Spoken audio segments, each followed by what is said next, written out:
এই ধরনের রান্না পাতে পড়লেই তারপরে মেখে মুখে খেলেই মনে হবে যেন পুরো বাঙালি। সত্যি কথা বলতে কি এর মধ্যে এমন বাঙালিপনা ঢুকে আছে, কোনো নন বেঙ্গলিকে খাই দিলেও হুড়ুর করে বাংলা বলবে। প্রতি গ্রাসে সেই ঠাকুমার টেস্ট। কেন যে এই আইটেমগুলো বাঙালি কোনো অনুষ্ঠান বাড়িতে বানায় না ভগবান জানে। কোনো একটা বিয়ে পইতে লেগেছে কি ওই সেই নান, কুলচা, বেলচা, নাকচাপটা চাইনিজদের কিছু ফ্রাই আর মোগলাই ডিশ দিয়েই সারে। এরম ধরনের আইটেম হলে তো আমার মতন কিছু ভেতো বাঙালিরা মন শান্তি করে দুটো ভাত খেতে পারে। বুঝতে পারলেন নাকি এটা কি? আরে বাবা, শাপলা দিয়ে ঘাপলা হয়েছে। তো বিয়ে বাড়ির আশায় বসে আছেন নাকি? দূর, গোল্ডেন জুবলি পার হয়ে যাবে, তবুও পাবেন কিনা সন্দেহ আছে। তার থেকে ভালো এইভাবে বানিয়ে খান, হেভি টেস্ট। এখন পাওয়া যাচ্ছে বাজারে মাসির কাছে।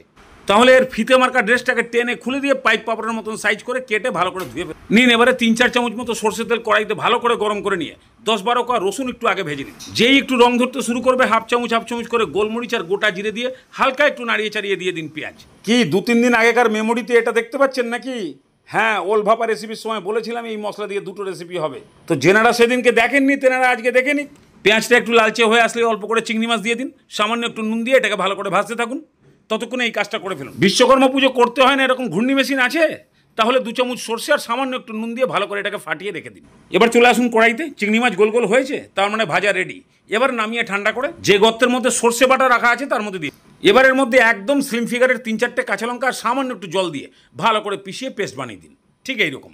এবার তো আর মাত্র 10 মিনিট ওই চিংড়ি ভাজার কড়াইতেই মাত্র 2 চামচ মতো তেল দিয়ে 2-3টে শুকনো লঙ্কা ছিঁড়ে আর হাফ চামচ কালো জিরে এগুলোকে দিয়ে হালকা একটু ভেজে নিয়ে দিয়ে দিন শাপলা। শাপলার উপরে অল্প অল্প করে হলুদ আর নুন দিয়ে এবার শাপলাটাকে তেলের মধ্যে একটু সাঁতলান। 3-4 মিনিট নাড়াচাড়ি করে নিয়ে দিয়ে দিন ঢাকনা 5 মিনিটের জন্য, একটু নরম হোক, জল বেরোক। 5 মিনিটের মধ্যেই একদম জল ছেড়ে দিয়ে খানিকটা নরম হয়ে যাবে, ঠিক এই টাইপের।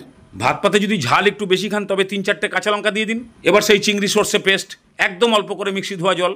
এবার এগুলোকে খুব ভালো করে মিশিয়ে দিয়ে এবার খুন্তি থেকে একটু নুনটা টেস্ট করে দেখুন।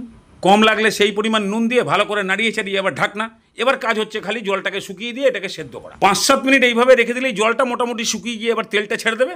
সব কটা গোটা গোটাও থাকবে অথচ সেদ্ধ হবে। শাপলা যদি ঘেটে হয়ে গিয়ে কচু শাকের মতো হয়ে যায় তাহলে কি আর খেতে ভালো লাগে?